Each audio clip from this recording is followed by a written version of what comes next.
being down at the bottom. No, we should be pushing for the top 6 place, and why shouldn't we? We're a big, big club. So the hopes and dreams are top 6 finish. Oh, sorry, the award for the first person of the night to start speaking while on mute goes to me. So thank you very much, Tony. That's much appreciated. Next question, I guess it's for yourself as well. Obviously, there was a wee bit of drama last week with a couple of the staff testing positive for COVID. I wondered if you'd be able to tell us a bit about what happened there, and is everybody okay? Yeah, the most important thing, Colin, is everybody is okay. We realised that there was one member of staff who had been tested positive, and he's been away from the ground for quite a while now, so he's not been involved with the first team or the training at the academy or the ground or anything like that. Of course, like this testing just now, and it's easy to criticise, but no, every football club, there's a company as well which a lot of clubs are going to. So I can understand there's going to be false testing at times. We actually had it a few weeks before that when it wasn't sort of positive results at that time, but it was other things they were saying was maybe faulty in it. So I think when the massive of testing that's going on, there's always going to be these issues. It was just so happened, as I say, it looked like 6 of them had it.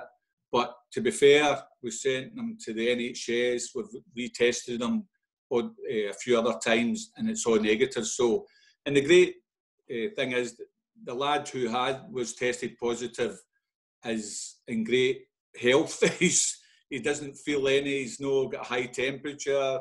He's not got sore throats.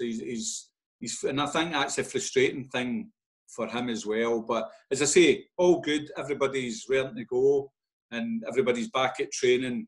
But it just shows you how well, as well. I know that was probably a bit of false testing, but I must give great credit to the staff, including Jim Goodwin as well. The way it's like a military procession up there, the way they get tested, the way everything's done. Honestly, it's first class. So, but the good news is everybody's fine.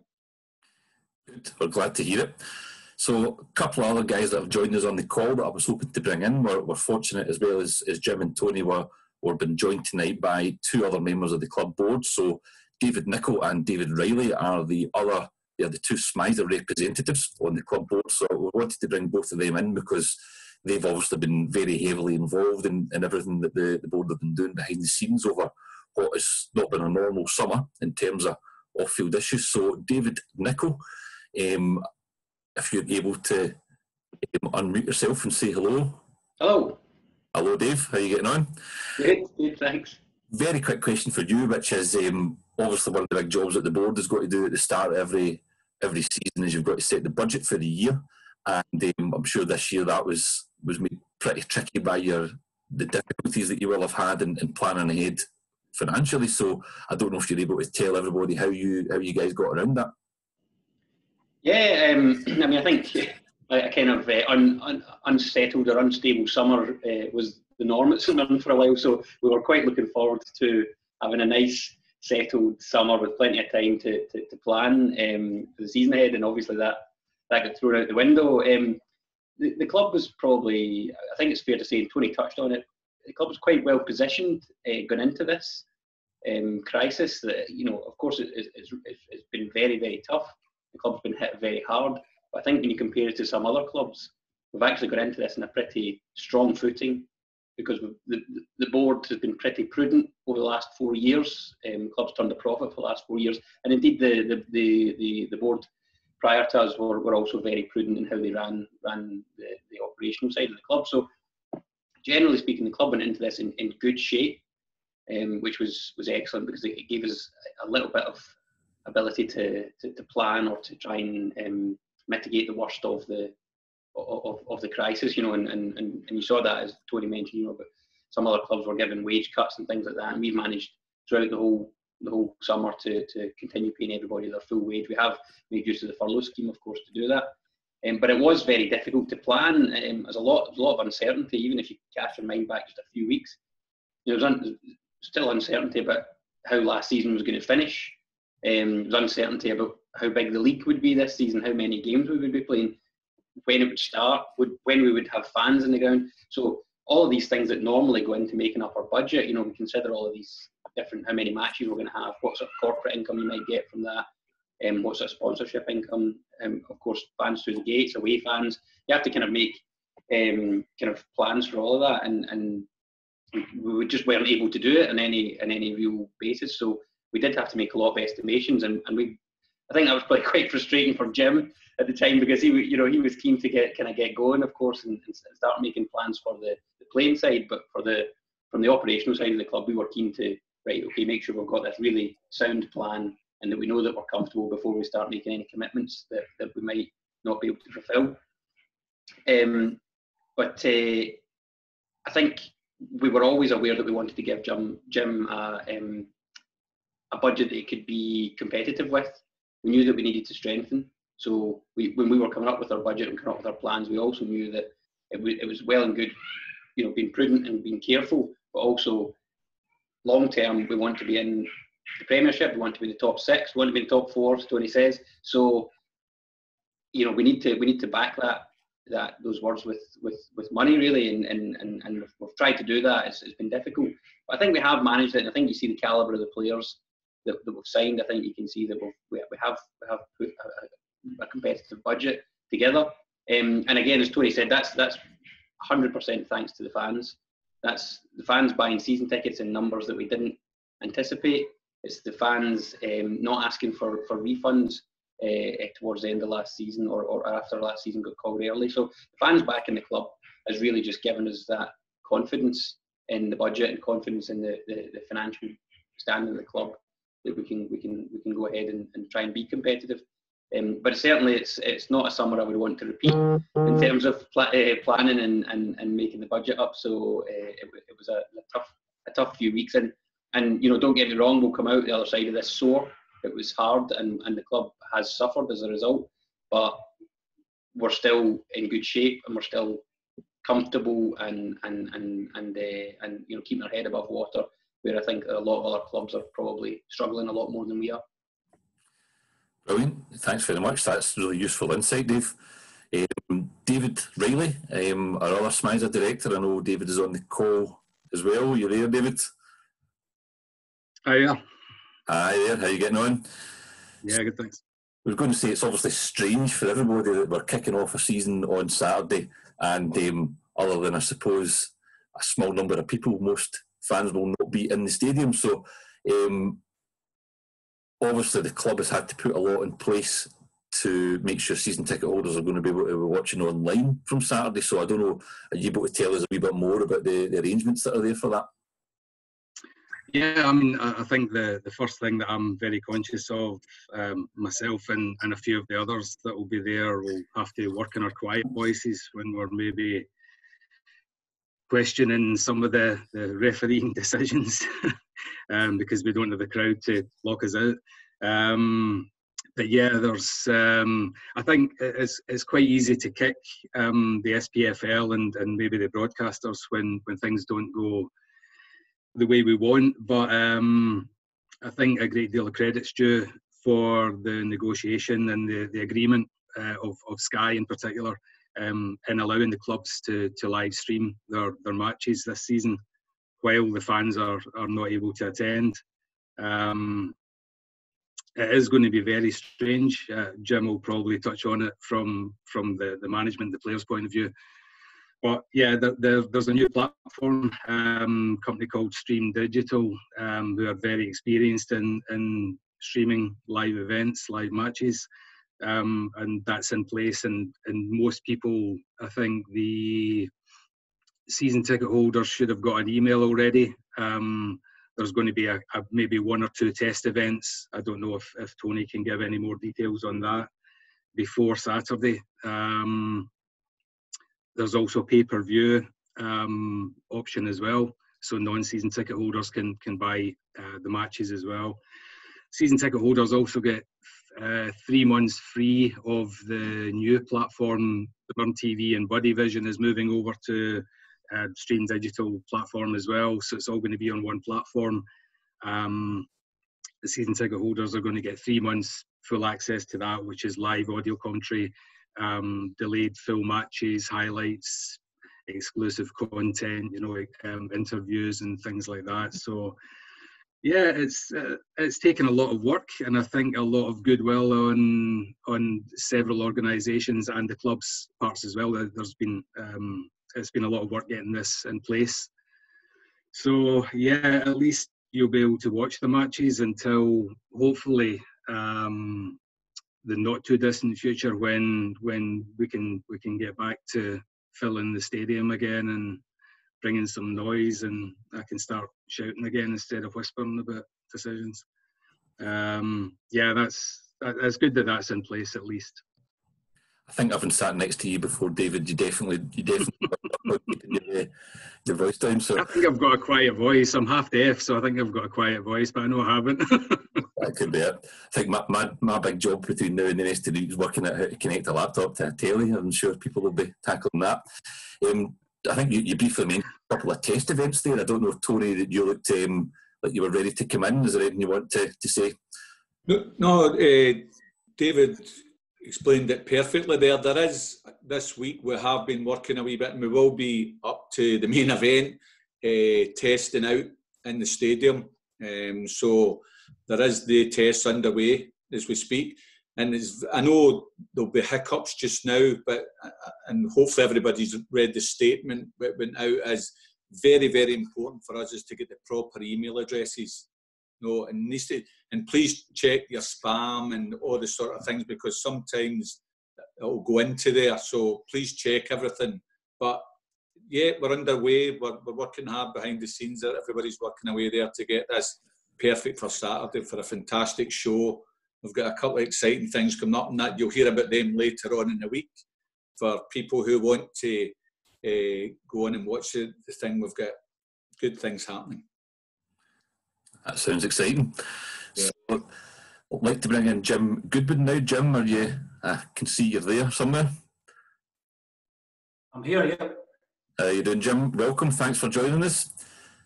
And I suppose we can see you're down in your office at the moment. Obviously, you've been working late tonight.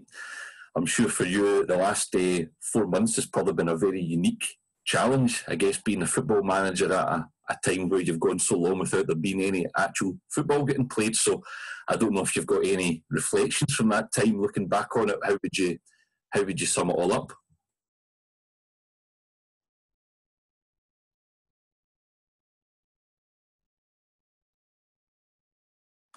Oh, we've got a bit of a lag on I think the Ralston Wi-Fi.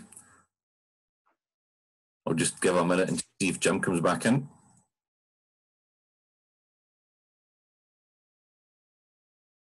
Nope. Sorry, Colin, can you hear me? Yep, can just about hear you now. We're getting a wee message to say your bandwidth is low. So, well, did you manage to catch the question okay?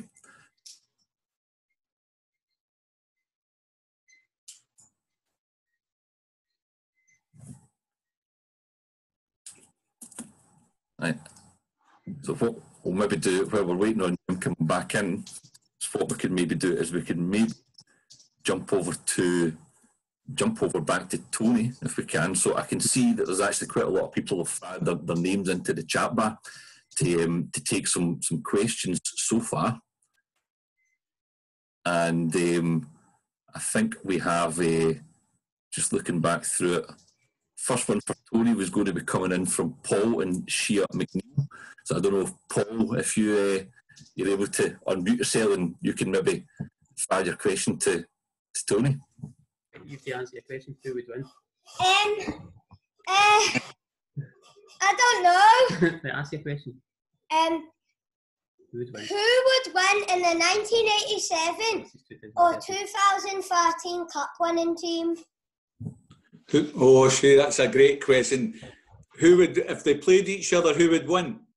Yes, Tony, come on. Yeah. Listen, there's only no one answer. contest. There's no contest. 2013. No, there was the two teams were terrific teams, as you know, Paul and Shay there. It's But no, different eras, of course, but special players within both teams there. So thanks for your question. That was a good question. But if you were really pushing me, 87 team. Yes. I thought you were going to say the other one. I know, but I'm just honest. I'm so honest. But he played in 87. Oh, okay. Well, hey. Let's ask someone else. Yeah, you should have done that. You should have done That's that. why he's muted, Jim. No, fantastic. Thank you. Thank you. Bye. Bye. Bye. Thanks for that, Paul and Jay. So I think we've got Jim he's just sent us a message to say his connection is struggling, so he's going to try disconnecting and coming back on just now. So I think one of the next people who'd fired the question in for Tony, as it looks like you'll be taking the questions for the time being, was Douglas Russell. So Douglas, if you're able to unmute yourself and fire away. Hi, Tony. Hi, Douglas. I was just going to ask you a question about the league reconstruction. No, what's just finished off yesterday or whatever. I was just wondering whether you thought the league reconstruction would happen for not this season, but the following season. And if it did, what would your preferred size of the top league be? Yeah, good question. As I say, I know there was a lot of press reports and everything like that. When I'd made a sort of personal opinion, but the club's opinion, and even my opinion, to be honest, is with league reconstruction. At the time, personally, I just felt that if it was going to be for a year, it shouldn't be on the table. No. But down the line, I would like to see it, if I'm honest. And now I think we have got a great product. I think there's, when you bring in the playoffs in, it's been exciting at the bottom of the league. Rangers seem to be getting their act together, so there's a fight at the top of the league as well.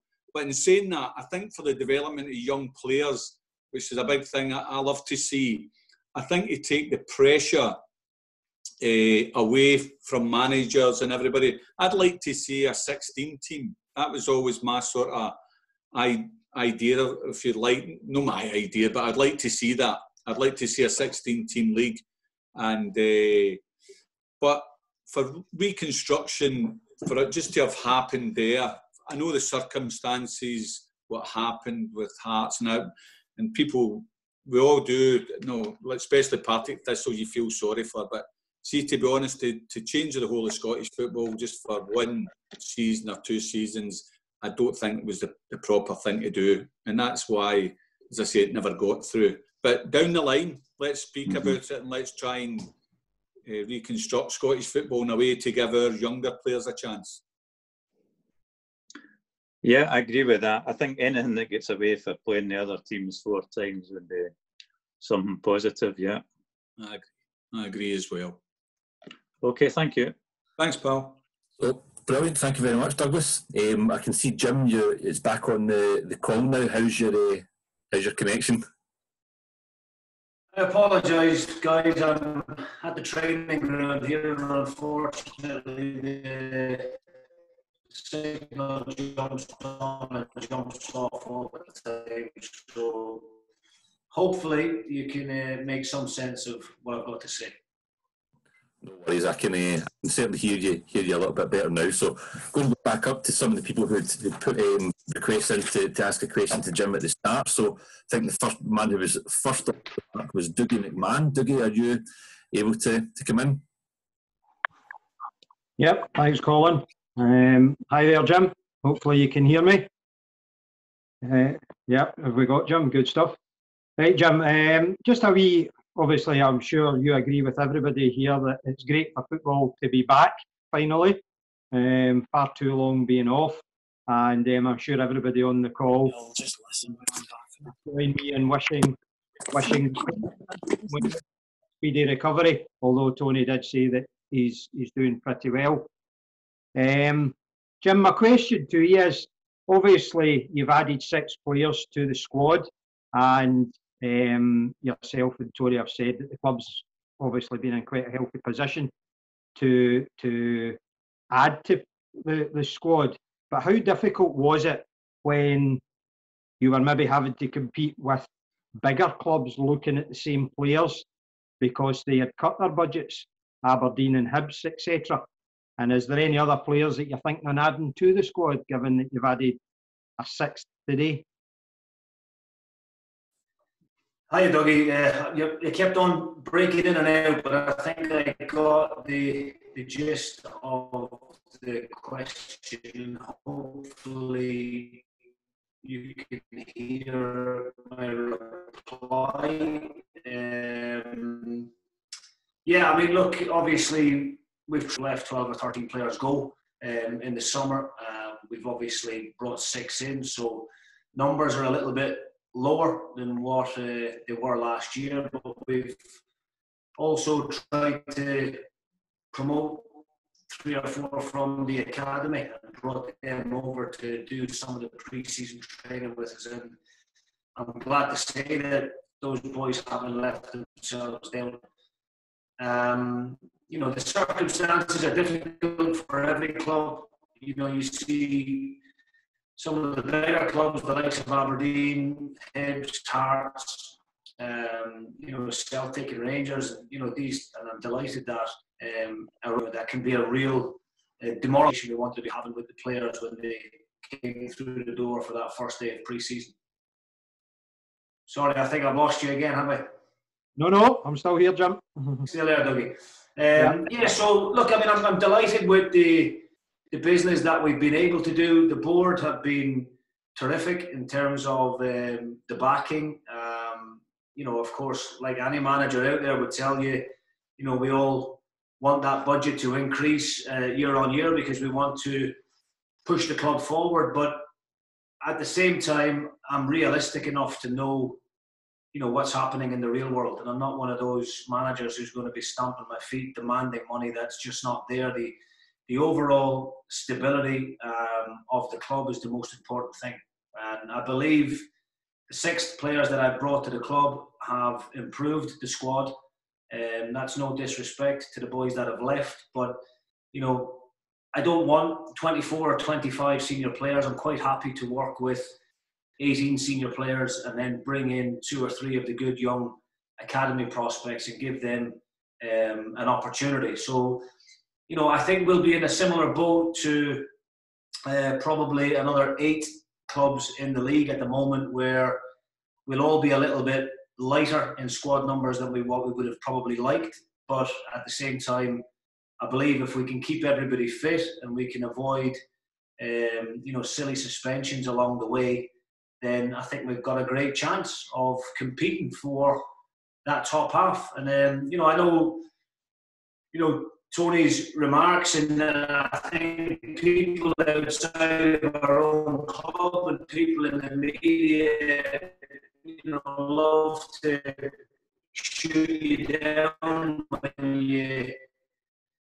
you say something positive, and they want to use that as a stick to beat you with. But, you know, Tony's ambitions match my own, and hopefully that of your own as well, the supporters and everybody else connected to the club.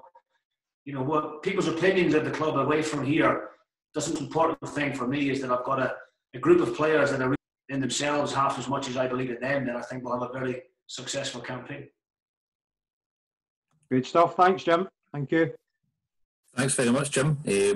Just a couple of people made a very good, might actually help, because we lost you a wee bit towards the end. It might actually help your connection if you were to turn your camera off. That might actually save some bandwidth. If you were... Yeah, I've tried that, Colin. Just done that there now, so hopefully that will help. Perfect. We can hear you very clearly now, so hopefully that fixes the issue. So next person up who got in pretty quickly was Colin Bright. Colin, do you want to come in? Yeah, thanks, Colin. It's probably a question a bit for Tony and Jim also. Our good friend Alan Stubbs mentioned in the media last week that when he was at the club, there was no infrastructure to help him with recruitment. I think maybe everybody at the club would accept that as we were coming up from the championship, maybe we didn't have quite the infrastructure that maybe some bigger clubs had. But what have we done over the last year to try and improve that infrastructure, if you accept that it wasn't as good as it could be? And does Jim think there's anything else we need to do to help him with the scouting of players going forward, so we have more hits than misses in that market? Do you want me to come in there, Tony? Yeah, on you go, Jim, yeah. Look, I mean, I can't speak on behalf of Alan Stubbs, and I wasn't here, and if that's Alan's opinion, then maybe Tony is better placed to respond to what Alan had to say. But from my own point of view, you know, since I've came to the club, the board of directors have been extremely supportive. You know, obviously I've had a lot of assistance from a number of staff members here. You know, the recruitment side of things is something that I really enjoy doing. You know, we haven't got a huge scouting network, but I do believe that I've got enough contacts in the game, you know, not only here in Scotland, but throughout the UK and over in the Republic of Ireland as well, where, you know, obviously we've been able to bring over the likes of Conor McCarthy and Jamie McGrath already, and that's still a market that we are continuing to look in. And, you know, the League of Ireland is back up and running, and we'll monitor that league very closely indeed, with the hope of, in January, maybe picking another one from over there. So, you know, I can only speak from my time here at the club, and you know, the scouting infrastructure has been brilliant, you know, and I think that's backed up by the signings in the last 13 months since I've been at the club. I don't think too many people could argue with the majority of the signings that we've made, and I think, you know, yes, okay, maybe one or two haven't quite hit the heights that we would like, and that we know they're capable of, and hopefully this season that will change. But I think the majority of the signings that we have made since I've come into the club have been a huge success. Yeah. Well, I'll answer the Alan Stubbs one. As I say, the infrastructure of the club is we're improving all the time. Yes, when Alan came in at first, we did have recruitment, and a lot of things were managers and everybody used now as Y-Scout, so everything was in place. But as is what Jim has done, it's always the recruitment's always down. It always has been. It's down to the manager to pick his players. Alan was given that when he first came in. He had actually, when he walked in the door, said, "Listen, I've been working with two really top young players who, especially one I want to bring to the club, was a lad called Josh Heaton." And he says, and we actually paid a hefty transfer fee on, that was his first signing, and he sat with myself and Gordon Scott, the chairman, and he said, "Listen, I want to build the club around this lad. I really do. I think he's got great abilities. He's a leader of men." And we paid quite a hefty transfer fee in terms of what St Mirren are used to paying, plus wages, of course. And I'm not trying to criticise, but the lad, I think he played 1 or 2 games. And I did sort of ask Alan why he wasn't playing him, and he said he wasn't good enough. So when he sort of says recruitment, it was him that brought in 13 players. They were all his choices. So that was a bit disappointing when he started to sort of, I feel, say things against the club in terms of that. We have got a setup. We'd love a better set, and we're working towards that. As I say, we have got plans in place to do all these things and help. But it's like Jim there. Jim, no, managers love that side of things, and they like their own players. And Alan get that opportunity to do that.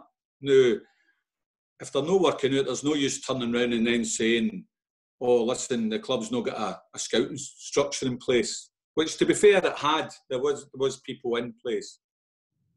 But that's all I can say. Just sorry, Tony, to interrupt you, but when I came into the club and I sat and had the conversations, you know, with the directors in Glasgow prior to taking on the role of being manager, it was one of the topics of discussion was regarding recruitment, and was regarding the fact that I wanted to have control on that because I didn't want to come into the club and have someone, whether it was from the board or whether it was from the staff, telling me that these are the players I need to sign, and just to crack on and work with them. I think, as a manager, you're judged on your recruitment. I think that's where that's what's going to make you and break you in the long term. And I had to be given those guarantees that it was up to me to bring the players to the club. And I think as a manager, you've got to take full responsibility for that.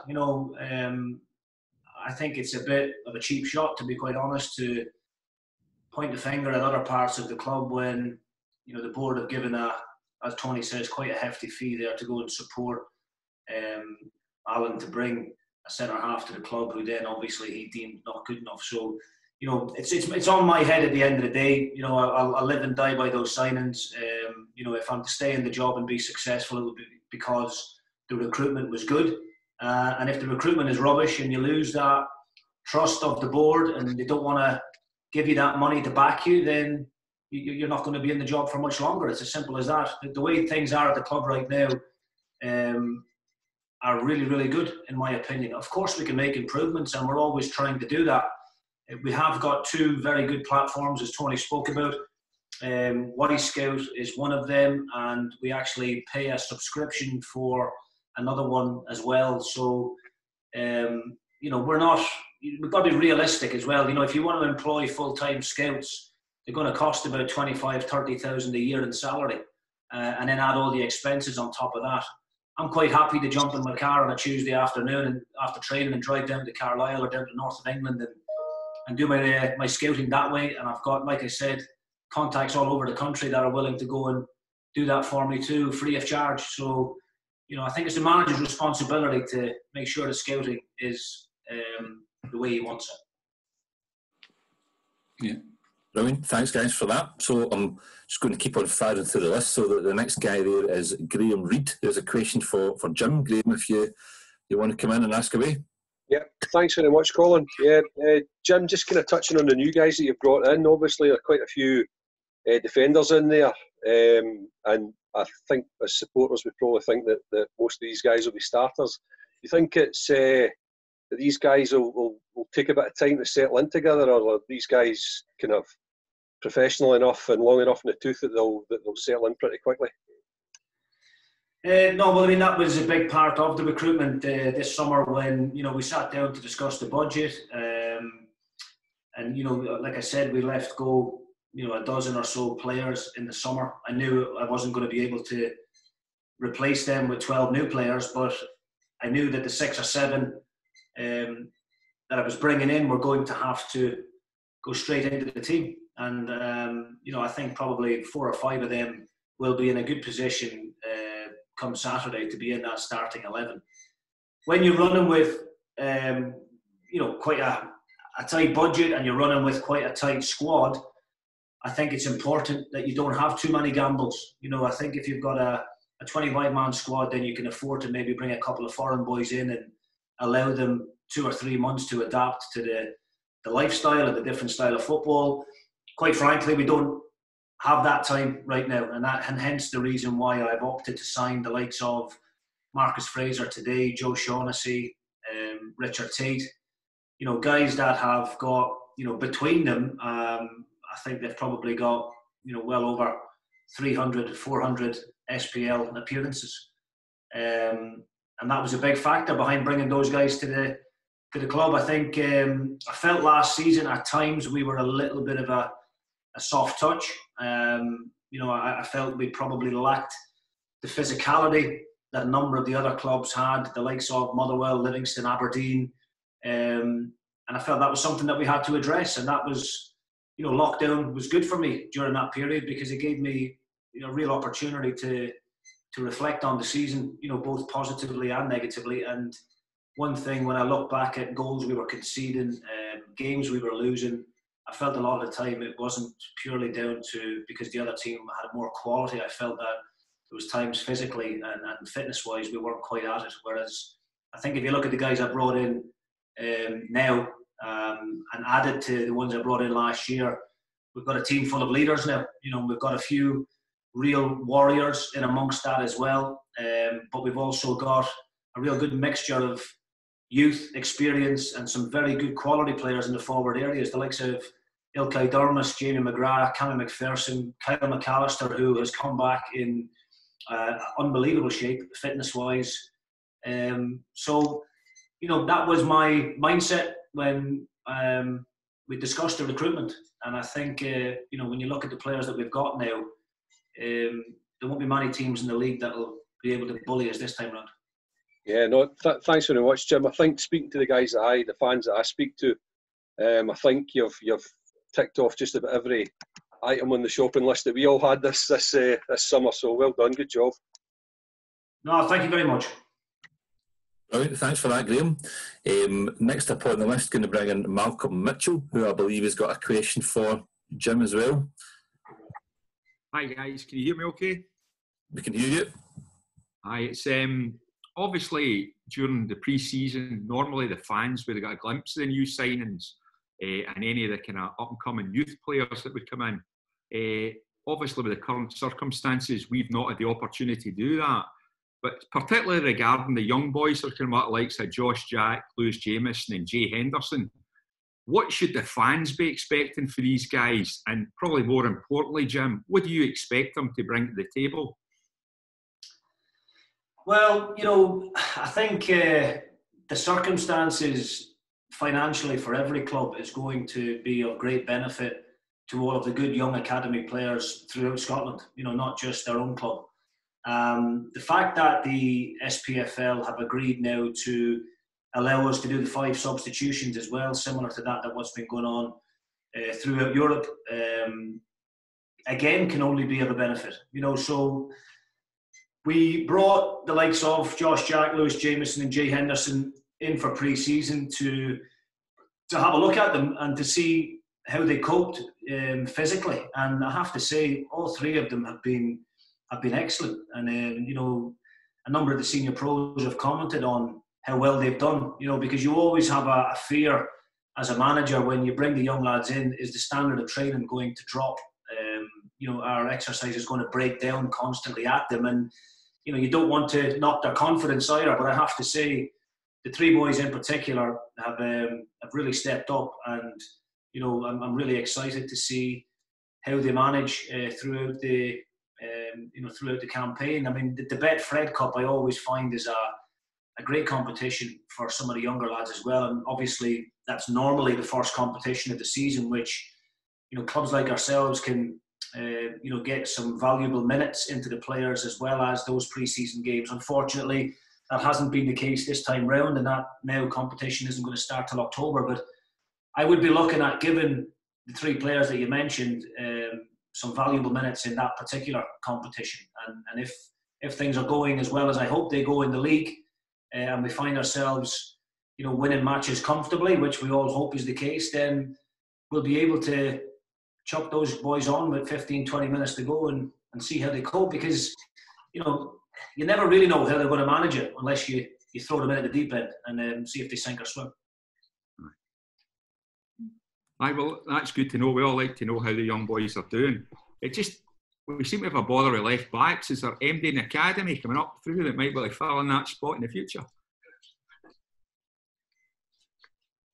Left back is a problem not just here at our club, but throughout Scotland and the UK and Europe as a whole.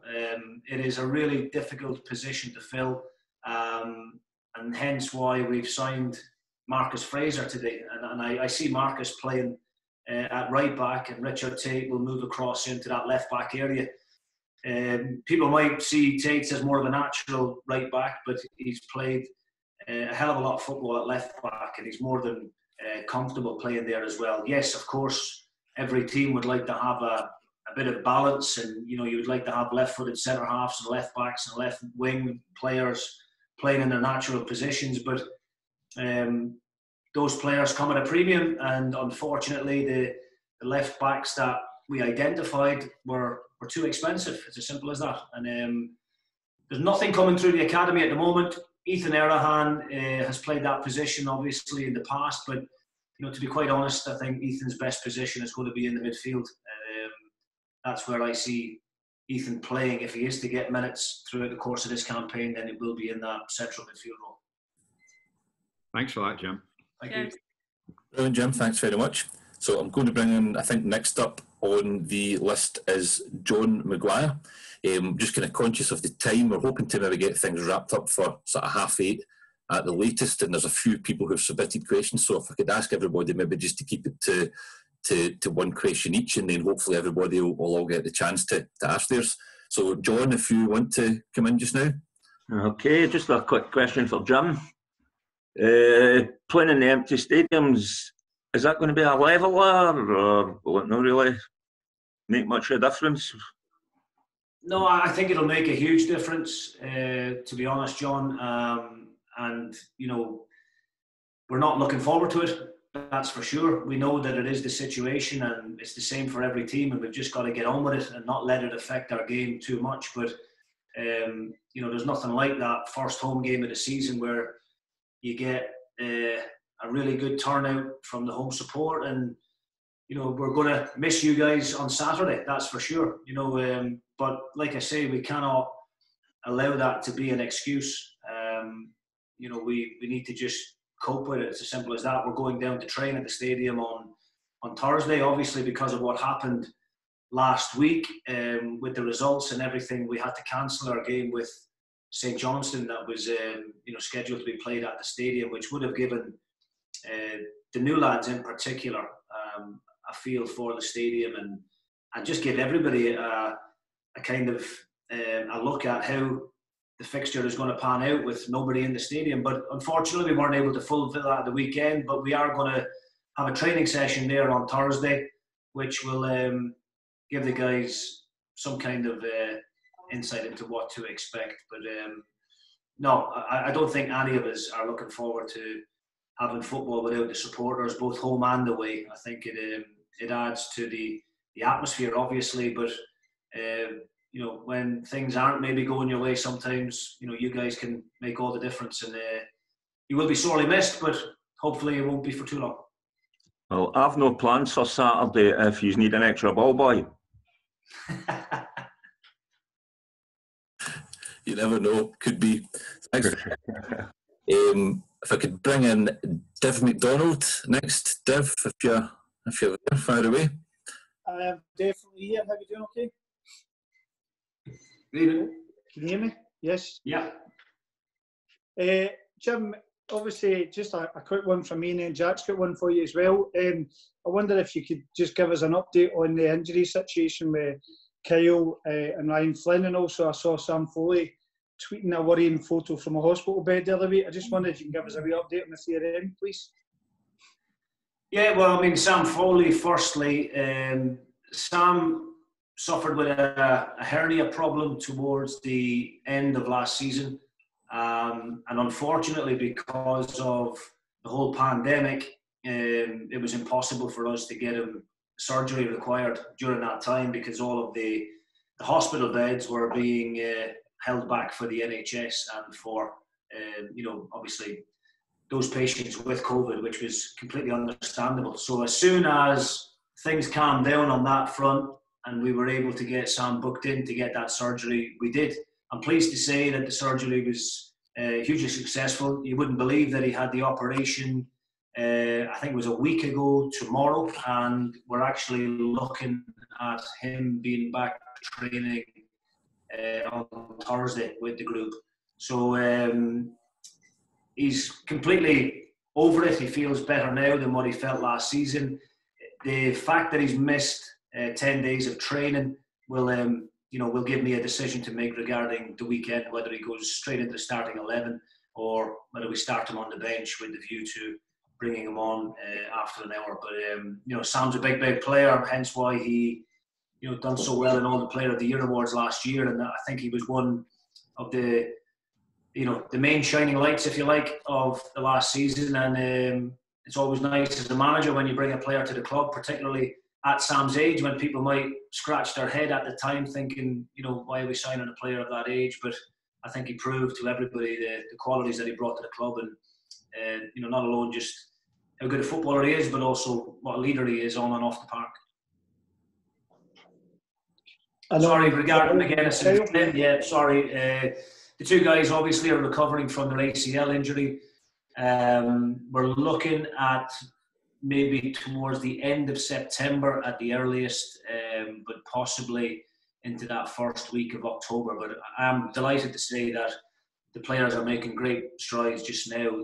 Again, COVID and the lockdown was a particularly difficult situation for those two because it came at a period where the treatment that they get from the physio was vital at that particular time. So they did miss out on a couple of weeks of really valuable sessions with the physiotherapist, but at the same time they're catching up now and they're getting nearer all the time. They look great in training. They're running. They're not quite yet at the stage where they can join in and kick the ball yet, but they're physically and getting stronger all the time. Brilliant. Can we just sneak two for the price of one? Jack's got a quick question for you. Go for it, Jack. Yeah. Hi, Jim. Hi, Jack. So first of all, I want to just congratulate the club in regards to the recruitment so far this summer. It seems to be really, really good. But I think the most interesting signing so far is in regard to Isaac Thorvaldsen from Norwich.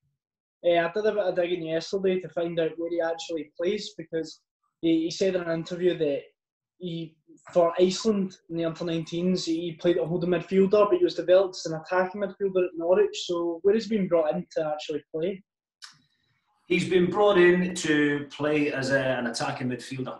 At Iceland, actually, throughout the underage groups, he's played a number of different positions for them. He's played centre-half, believe it or not, as well in a few games for them.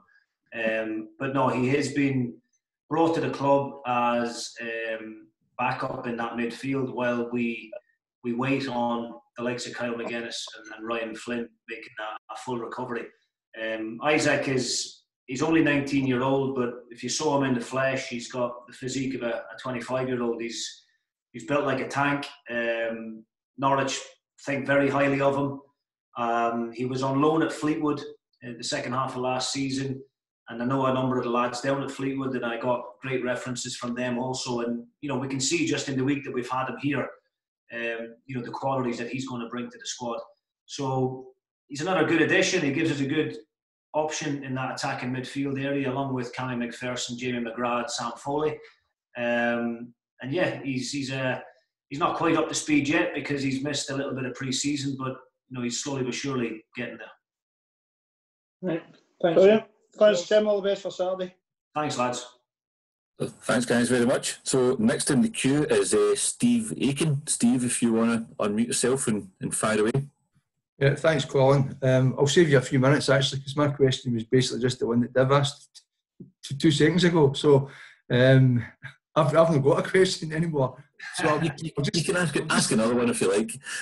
No, I'll let somebody else have a go. But basically, just like to say to Tony and Jim, all the best for the rest of the season, guys.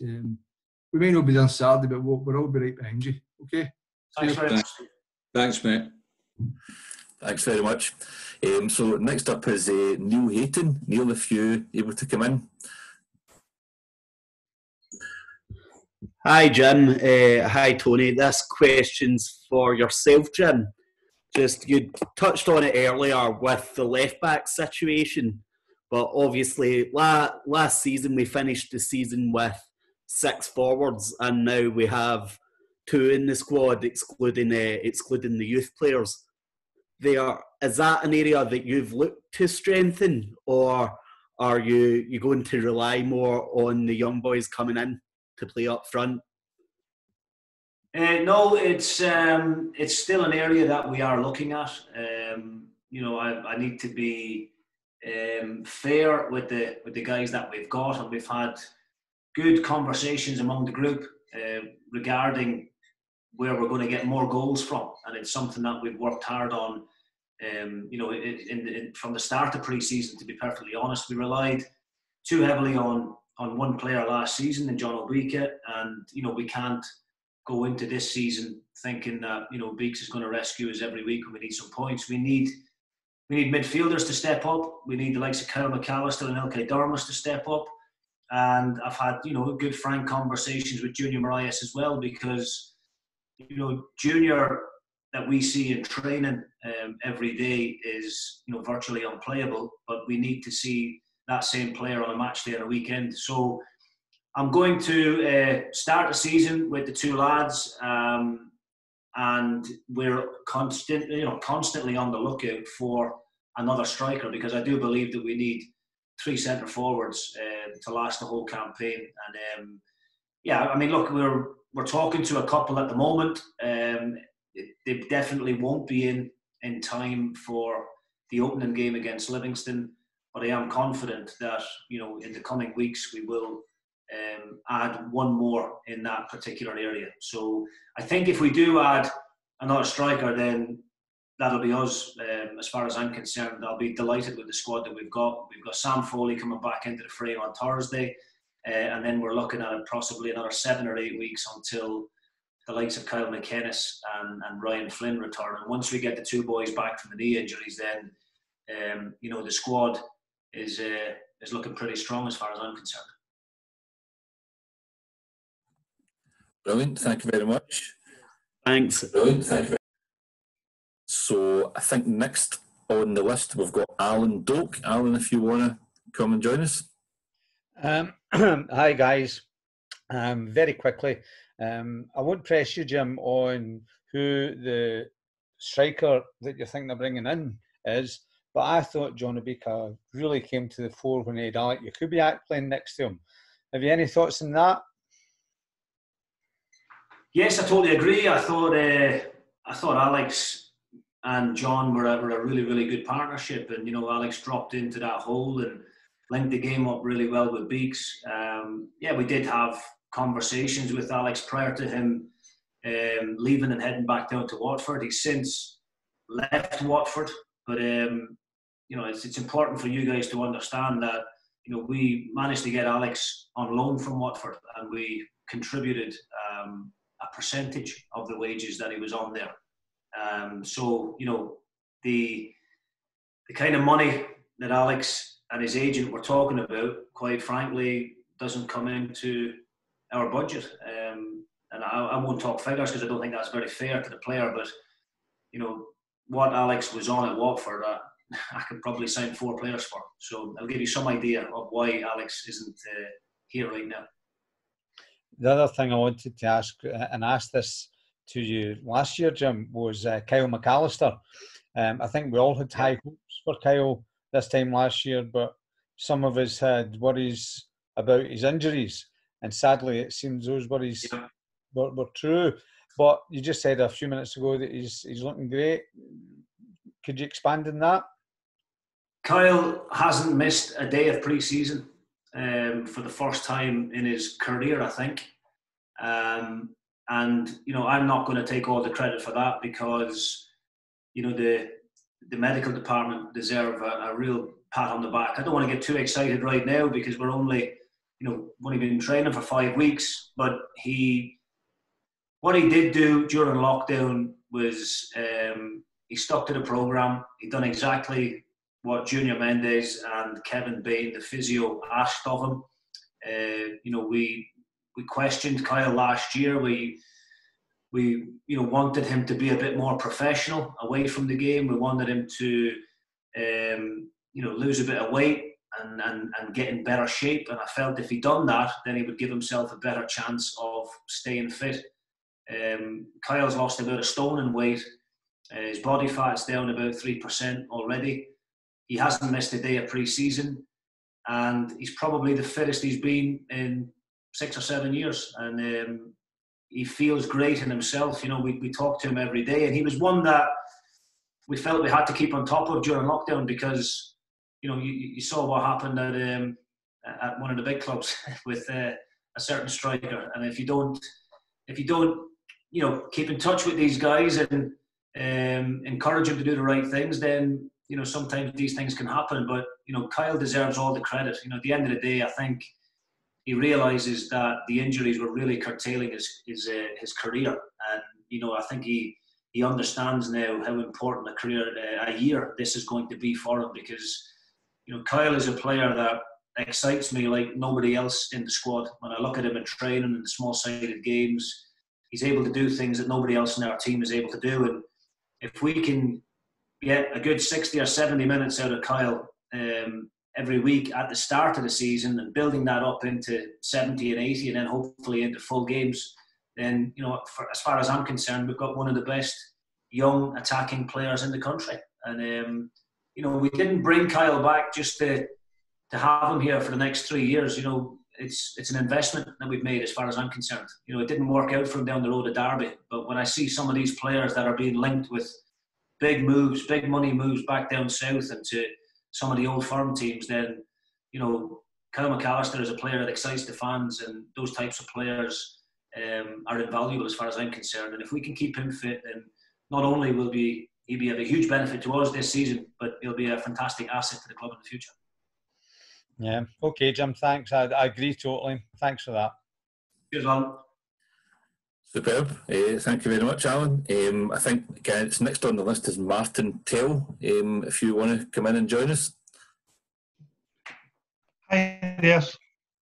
Can you hear me? Yeah. Can you hear me okay? Can you hear you? Yeah, okay. The question about the attack that I was going to ask has been answered. So really just one for Tony. Tony, last time we were in the top 6, you had a great tash. You need to get that back and then maybe we'll make it again. If that makes a difference, I'll definitely grow it back, but I don't think that'll make a difference. A nice handlebar one or something. That's all I've really got to say. But keep up the great work, guys. It's been a pleasure supporting someone. My first game was McAvenny's last game, and it's been a roller coaster, but very enjoyable. So thanks very much, guys. Cheers, Mark. Thank you, mate. Brilliant. Cheers for that. Next up, we've got John Allison, who I think has got a question for either Tony or one of the Davids. Oh, thanks, Colin. Hi, Tony. How you doing? Hi, John. How are you? No, not bad at all. Just like you say, really great work that Gail and the Charity Foundation and yourselves were doing during lockdown. It was a great credit to the club and to the community. Just my question, being one of the two SLOs at the club, have the club actually looked at what kind of capacity we might get fans back in under social distances of 2 metres and 1 metre in the future? Have we got some kind of idea of numbers that we could get into the simple digital arena? Because obviously it won't just be the fans will be back and we'll be back all together. I don't think. I think there'll maybe be some kind of stepped process in it. Yeah. Do you want me to answer that, or one of the Davids? Or? I can take it, Tony. Okay. Hi, David. Hi, John. How are you? Not bad, yourself? Yeah, not bad, thanks. We have looked at various kind of scenarios, but until we get some kind of guidance, that it's too broad, you know, to actually plan for anything. We're kind of hoping, we're looking at maybe the 2 metres, that it would be every third seat, every second row kind of thing. So you're looking at maybe about 2,000, a quarter of the stadium. And you're right, it will be a step process. It's not just going to be, right, you know, the stadium's open, you know, fill your boots kind of thing. But yeah, there's too many variables to actually plan anything just now on that. So we're kind of waiting for the first set of guidance that we can work with to start seriously looking at it and see what's the best we can do. That's great. Thanks, David. No problem. Thanks, Colin. Brilliant. So thanks very much, John. So I think we've probably got time to take a couple more. There's only 1 or 2 others in the queue. So if there's anybody who's not indicated that they want to ask a question yet, and you've got one that you are dying to ask, then feel free to send your name to me in the chat, and we'll try and bring in if we can. So I think next up we've got David Ferguson. Had asked a while ago. David, if you want to come through. Yeah, thanks, Colin. I think some of the questions have been asked there. I'd like to echo the words of others, you know, Tony and Jim, and great work by the club during lockdown, Tony. And I think it's shown St Mirren in a great light. Great credit to the club over the summer. And Jim, you know, like others, delighted with the recruitment. I know how difficult that will be. But Tony, I'd also like to say I'm delighted to hear your ambition, looking for a top 6 finish. And I don't think whatever the media say, you should change in having that ambition. Like you, I remember top 4 and European nights at Love Street. I know it was a long time ago, but looking at the team in the last few seasons and opposition in the last few seasons, I don't think there's any reason why we shouldn't be aiming for top 6, particularly now with a settled management and a team, hopefully, that we can get that consistency. Jim, maybe a question for you. What are you asking from the players this season? What are you asking that's different, perhaps, to avoid that relegation battle again this year? I think this season, David, is completely different from, just from my own perspective in terms of having the time to prepare. Obviously lockdown gave us that period anyway, but the fact that I was coming in here from day one of pre-season and not, chasing my tail like I was last summer. We were recruiting 2 and 3 players right up to the 2 days before that first game at Easter Road, and that's not any way for any professional team to have to start a campaign. And the last 5 weeks for me with the players have been so vital in terms of us, putting our formation in place, getting my ideas across to them, and being able to do that in a real low pressure situation. Whereas when I first came in, we were over in Pinatar, and I think of the group that travelled to Pinatar with us in that pre-season tour, I think only 10 of them became real members of the first team squad. So this year there's no excuses as far as I'm concerned. It was my first year in the Premier League last year as well. I think it took me a good 9-10 games to actually really find my feet, if I'm being honest. I done a lot of reflection as well during lockdown, and I thought I possibly was a little bit negative at times, and certainly in that opening quarter. I probably gave some of the teams too much respect. And I'm talking about the likes of Hibs and Aberdeen and teams like that. This time round, it will be completely different.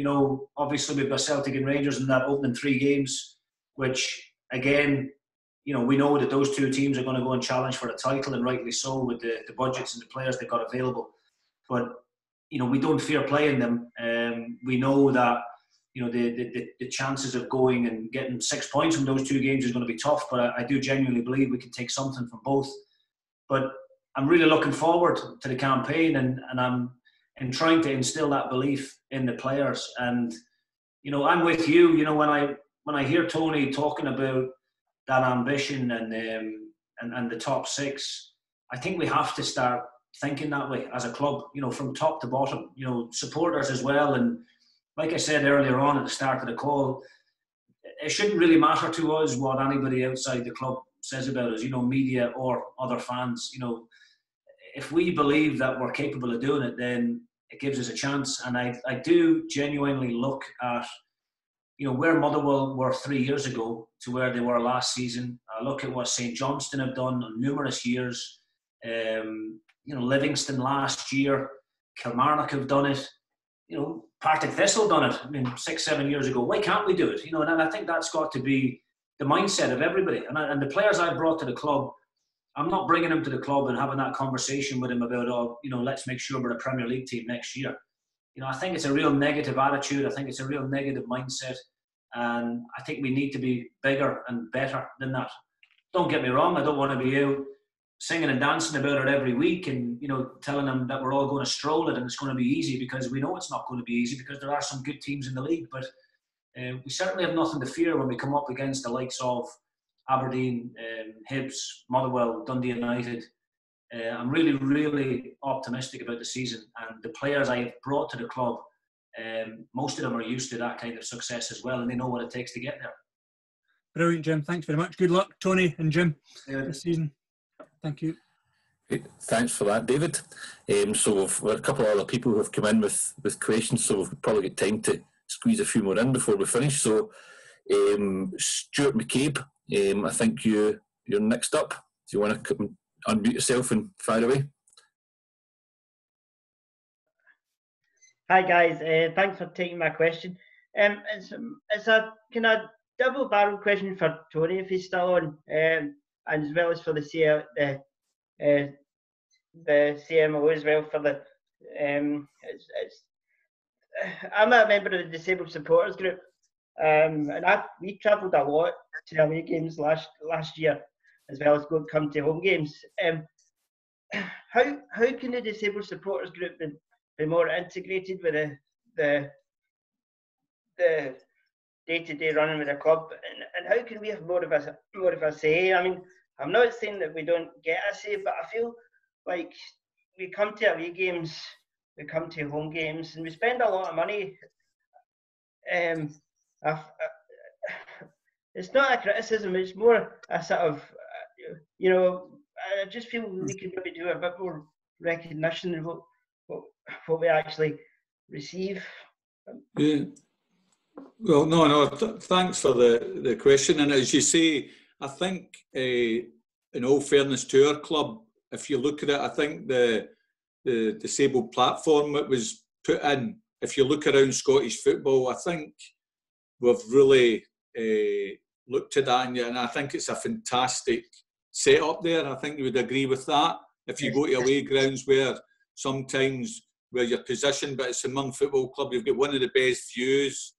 We make sure that there's all the facilities there for everybody to get there. But yeah, we'd be delighted, and I know you hold meetings when you come into the club, and we hold meetings as long as with the fans council as well. So anything we can do, please come and see us as well. And if you want to be more part of it, we're open for that for everybody. But as I say, I think, again, thanks for bringing the question up. But I do think our club is, when you look at it, and I keep going back to the sort of disabled platform, I think you'll now got a better place to come and watch a game than St Mirren Park, I'm going to call it now. Yeah, no. I have to agree with you there, Tony. The main thing, it's a brilliant setup we've got. But I just felt last season when a lot of disabled supporters hired a bus, as we do with Hampshire Council, as you know, and we leave from the ground, that it was at times it was kind of forgotten about. I mean, I can't speak for any other disabled supporters because I don't know if they're online, but you know, we went to a big percentage of the away games, and I just felt each time when they mentioned the supporters buses that were travelling through, I felt we were kind of, you know. Yeah, well, that's something we'll learn. I'm sorry really to hear that, because we think of everybody's the fan. We don't try and sort of say, well, this is this bus or that bus. And honestly, in our minds, none of the fans are forgotten. Sometimes we should say it more. You're right. We should maybe specify and speak and thank people. But as I say, it's a learning process for us as well. And no, please keep supporting us. And if there's anything else you can bring to the club, we're delighted. We're open-minded for anybody to come along and do more for the club. Oh, I'm a mad St Mirren fan. I'll always be there at games where I can, and away games. I love the travelling and going to the away games and shit. I mean, I went to more away games last year than I've been to in the whole of my time. I've been a St Mirren fan for about 17 years, and it's been rough ups and downs, but it's something that I would never change. Particularly with Jim coming into the club, it's a really big, vibrant place again, and it's given that the fan base that's something to get into and something to look forward to. And obviously, Tony, you've got your way of getting involved with the club and bringing it back into the fore, getting people to sit up, take notes, which is always a very positive sign that we're heart of Paisley and we're always going to be there, you know. So it's a very positive thing we're getting with it now. The club in this vibrant process. Brilliant. Love listening to you there. Fantastic. Thanks for that. Much appreciated. So I was going to say, I'm just very conscious of time, so I might need to try and, I've got a couple more people we're going to try and squeeze in, and then we'll knock it on the head at 8:30. So I think next up we've got Alison Murray, I think, as a friend who wants to ask a question, and Alison is going to ask it for them. Yeah, they never managed to make it in to the meeting. So it's just for Jim. It's on the chat of the strikers. His question is, we've seen Kieran Offord in the Youth Scotland squad, and he's signed his first professional deal. With the lack of striking options, is it possibly someone that you might consider this season despite his young age? Yes, absolutely. And the age thing, you know, doesn't bother me, to be quite frank with you. If a player's 35 and he's good enough, he'll play. If he's 16 and he's good enough, he'll play. It's as simple as that. It's always been my outlook on football. The age shouldn't come into it. I'm delighted to say that Kieran has been training with the first team on a number of occasions already this pre-season. He played. He came on against Hibs in a pre-season friendly. Played the last 20 minutes. Done really well. And he also came on against Hamilton at their place in our last game and played another 20 minutes. So, that experience for young Kieran will be invaluable. He still is very small. He's still got a lot of developing to do, but technically we can see the qualities that he's got. Look, the academy is something that's massive to this club, but it's it's something that's very important to me as well, because I want to be recognised as a manager and as a coach that gives youth a chance. And I'm really excited about a few of the boys that we've got coming through. In particular, Lewis Jameson, Jay Henderson as well, as Josh Jack, and Kieran certainly comes into that conversation as well. And we've also got a young 15-year-old at the club just now, Dylan Reid, and the fact that you can't have 15-year-olds in the first team squad frustrates me, because he's another one that I would absolutely love to promote and have him on the bench in some of our first team games, and really promote the hard work that Alan McManus and the rest of the academy staff are doing, because they do a great job, and it certainly doesn't go unnoticed by myself or our staff. And we'll continue to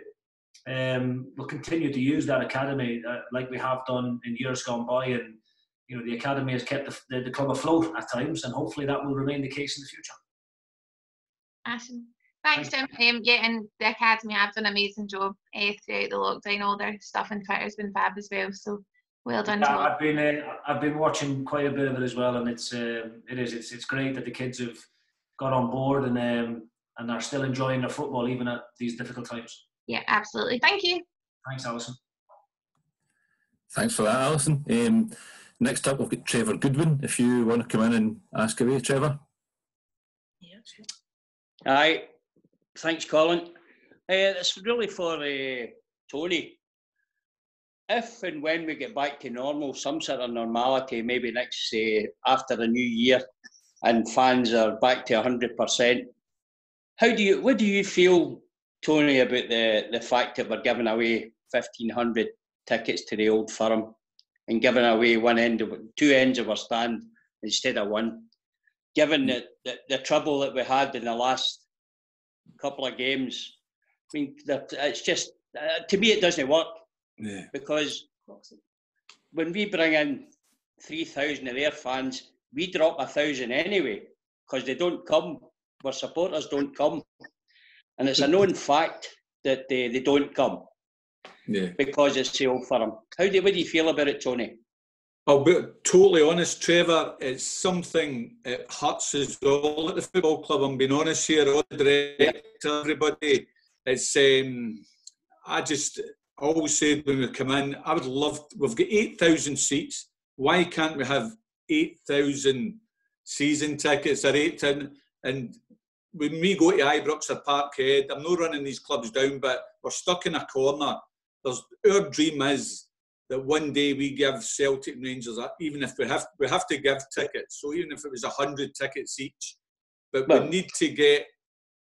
It kills us. Yeah, but see, I know. But I mean, for the fact that we're giving away 1,500 extra and giving away another quarter of our makeup, and we lose 1,000 people coming, last week's a perfect example of when Dundee came.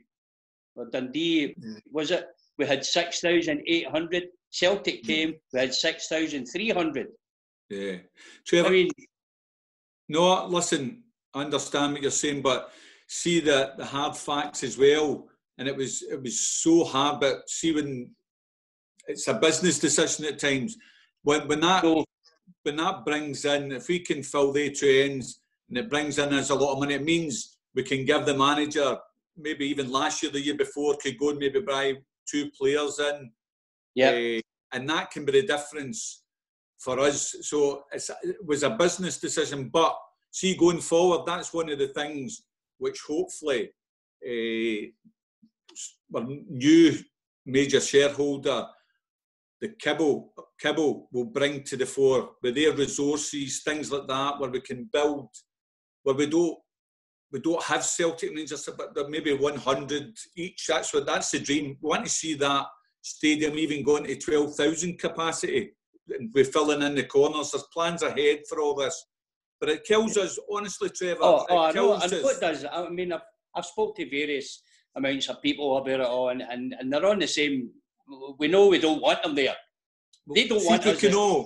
Listen, there's a challenge for us all. See, we're going to be playing Celtic Rangers this season, of course, and once the crowds are back to normal, but there's a challenge for us all to say, everybody then come to that game and buy tickets and fill the two stands, and we'll definitely be proud to say to Celtic and Rangers, here's 100 tickets each. Our fans are here.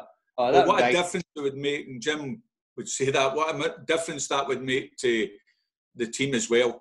I think that's a great challenge you've laid down there, Tony. Hopefully everybody can help us meet that. So just very conscious of the time. I think we've maybe got time for one more, maybe two more. So Davy Shaw, I think you had said you wanted to come in with one. David, do you want to come and join us? Yeah, sure do. It's a quick question for Jim. Our signing policy has been to sign players for 2-year contracts. I know today's signing, Marcus Fraser, was a 1-year contract. Is there a reason behind that, and do we have an option for maybe an extra year?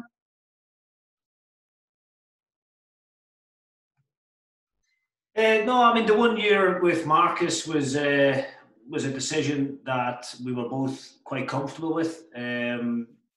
Marcus wants to come and see what things are like at St Mirren, and we're happy to give him, that platform. I think, Marcus had enjoyed his time up in Ross County for the last 3 or 4 seasons, but he's a Glasgow boy. He wants to get back down the road, closer to home.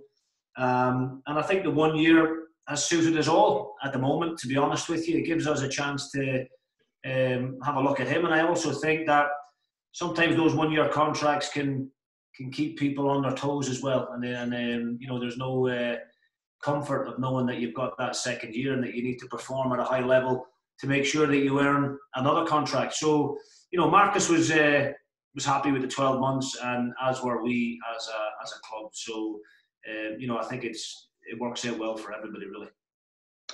Fair enough, Jim. Thanks. Keep up the good work. Cheers, Davey. Cheers, Davey. Thanks for that. Squeeze in a couple more and then we'll finish up. Ian Jones is on the list. Ian, are you able to come in and ask a question? Hi there. My question is really a follow-up on the discussion about the season tickets and getting access back into the ground. So I'm kind of a wee bit surprised that, bearing in mind that every single season ticket holder, you've got our addresses. On the road that I sit on, I sit with another couple of people that are obviously a family. My wife and I sit together, and there's a family of 3 that sit right beside us. So it kind of surprises me that you cannot make a plan, except in the fact that we would have to sit potentially in different seats in short term. But it surprises me why we can't have a plan to get as many of the season ticket holders back in to the ground. Bearing in mind, of course, you mentioned that last season many of us didn't ask for our money back. So that's my question. Well, I'll take that. That there is a plan. I mean, and we have to sort of go by the rules. And now we're desperate to get the fans back in, Ian, to be honest. And as I say, when that happens, there is plans ahead. Like say what David Riley said earlier. If there's a time we can get fans back in, we're even doing the 2 metre thing where we get 2,000 in. But we have to be guided by that. It's no down to us to sort of say, right, we want 400 in or 500 in this week. We have to go with the guidelines. But I can assure you there's plans ahead we are working hard in the background to do that. And this is why all the other clubs as well have been given the facility through Sky, which has been great, is to do the pay-per-view till the fans can come back in. There is plans ahead, and as quick as we can get as many fans in, even if it's 300, then up to 600, then to 2,000. I think it's going to be staged like that, if I'm being honest, the way things are getting, if we're listening to now what's happening, the mass gatherings and stuff, so it'll be a gradual thing. But I can assure you we have got plans in place for that going forward. Okay, thanks. And I'd just like everyone else, wish the team all the best for the forthcoming season. And I'm actually quite glad that we've got Rangers and Celtic in the first 3 games. So, you know, no fans, just go for it. You know, it's a free shot at them. Thanks, Ian. Absolutely. So thank you very much to everybody. I'm afraid that's all we're going to have time for tonight. But just want to say a few thank yous. Thank you to everybody for coming along and joining us. You know, obviously we were trying something a little bit new tonight in terms of the technology, but if anybody's got any feedback, then you can send it to SMiSA via the contact@smisa.net email address, and we'll always take everything on board. So thank you to all for you joining. Thank you to Jim and to Tony for giving up your time and for answering everybody's questions. It's hugely appreciated. And thank you to the 2 Davids as well for coming on and being part of the call. So all the best to Jim and the team for Saturday. Obviously we'll not be in the stadium with you, but we'll all be watching and looking forward to everybody getting back in the ground again. No, thanks, Colin, and thank you very much to everybody who's took the time to come on the call. You know, hopefully the next time we'll all be able to, you know, sit in the lounge at the stadium and maybe enjoy a pint together and you know, and enjoy the success that we'll be on as a team, I hope. But thank you to all of you guys, and thank you to SMiSA as always for your great support. You're very welcome. Tony, do you want to add anything before we go? Yeah, just a big thank you, as Jim says there. But again, the challenge of earlier, the man said about the Rangers thing and the Celtic thing. But also, if you can, I know the season tickets will be coming on, and rightly so, to watch the game free. But if you can encourage your friends or people who haven't got a season ticket to pay for view, it helps the club so much just now. And it would help Jim get the striker he wants in. So, but no, honestly, the fans can thank them enough. Kibbo and SMiSA, of course, they were their fans. But the way you have got behind the club is totally incredible, and thank you. Brilliant. So, thanks again to everybody, and until next time, we'll see you all then. Thanks, Colin. Thanks, Thanks. everyone. Thank you.